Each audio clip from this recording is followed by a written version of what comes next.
Hello, thanks for tuning in. I'm not sure what brought you here, but thank you for being here.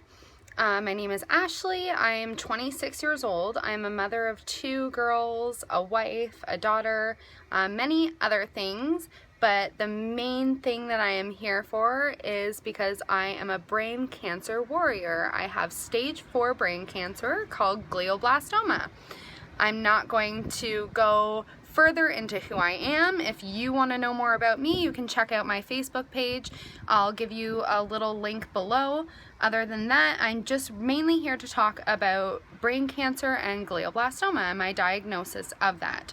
So I'll go back to when I first gave birth to my youngest daughter. It was September 2016, and because of blood complications, I won't go too much into, but she ended up getting jaundice, a different kind of jaundice than what you probably are used to hearing. It's ABO jaundice, and so we were in the hospital for 2 weeks. We also had some other complications which left us in the hospital a bit longer, and then on top of it we were having like financial issues, marital issues, and so I had gone into what I had thought at the time was a depression, and just things felt really off, really funky. My moods were off, wasn't really thinking rationally, very forgetful, and so I just kind of ruled it out to being hormonal issues, and so that went on for a little bit. I was sweating and stuff, and so yeah, I just thought, it must be hormones, because I had given birth not even 2 years before that, and then given birth again to my second, and so I thought, it's just a lot of stress and stuff going on in my life, and so I'm just my body's just not handling the stress well. That turned into me blacking out and hearing weird things that other people weren't hearing, and which turned into a really bad headache, which was a migraine, and it just got to the point where I was taking care of my kids and then having to run over to the couch really fast and just screaming out in pain because it was the worst pain I had ever felt. I let this go on for about 4 months or longer until I went to the doctor, and then he sent me home just telling me, if you get this like really bad migraine, then you should go to the ER. But that I'm really young. At the time I was 25, so you're really young, so just go home and try and take it easy, maybe just a lot of stress from your kids and stuff. So I went home, and my mom, I guess, had this just really bad feeling. She had come over and seen me a few times screaming out in pain, like had witnessed me in that state, so she had, I guess, went to a baby shower, and at the baby shower just had this weird feeling, and so she drove to my home, called me, said, I'm outside, I'm out front, and I'm picking you up, I'm driving you to the hospital, I just feel like there's something really wrong. And so I said, okay. I went to the hospital with her. At the hospital I had experienced that, because it was coming so often at this point. I had experienced that horrible pain, so I was screaming out in pain at the hospital, so they didn't really waste any time, and they brought me in to get a CT done where they found the mass, and at the time they told me, like, we see a mass, but I didn't really understand what that meant, and my husband and I were communicating through email because only one of us had a phone plan. We didn't have money for both of us to have a phone, and so yeah, we were communicating through email, and a nurse accidentally told me it was a tumor. Not accidentally, she thought I understood what a mass meant, and so they told me, you're not going home, you're getting admitted into the Peterborough Regional Hospital, and and then we're gonna fly you in the helicopter to Kingston when there's a bed available, and you're gonna get this tumor removed. So I had to email my husband that I had a brain tumor and wasn't going to be coming home. And so it was really lucky that my mom had brought me in at that point, because almost immediately when I was admitted, I started to see double vision. I started to just throw up nonstop and couldn't eat, and just was pretty much going downhill very, very fast. So clearly, you know, God was trying to tell my mom, you need to get there very fast. And so when I ended up going to Kingston, the surgeon told me, there was a little bit of mix-up before, saying you're going to get a biopsy first and yada, yada, yada. But the surgeon ended up coming in and saying, no, this tumor's huge. And you pretty much have a tiny little room, which is your head, and somebody's piling boxes into it nonstop. And now there's no more room left. The boxes are taking over, and people are still trying to pile those boxes in. And so he said, you don't have a decision, you know, like, you're going to die if you don't go and get this surgery done as soon as possible. I wasn't sure when the surgery was going to happen exactly.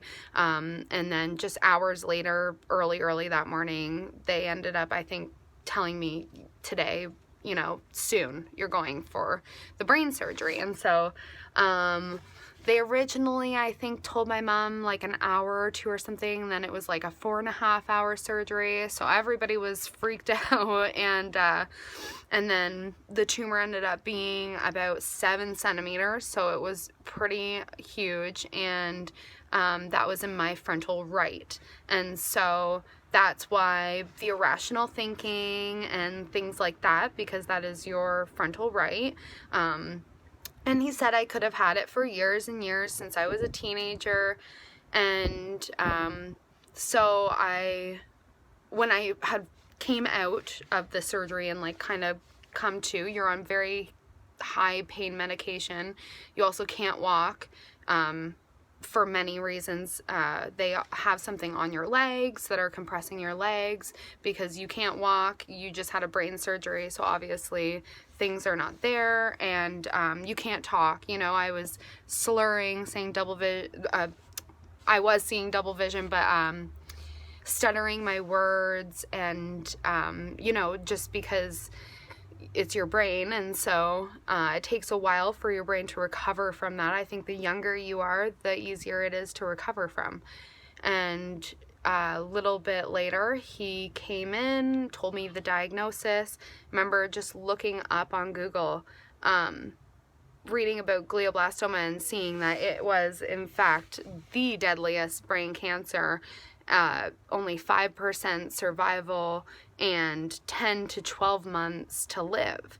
And so I'm 26 and I have 2 kids who are 2 and 3 years old. And so immediately I went into survival mode, and I just knew I had to be here for my kids. I had to figure a way out to be here for my kids.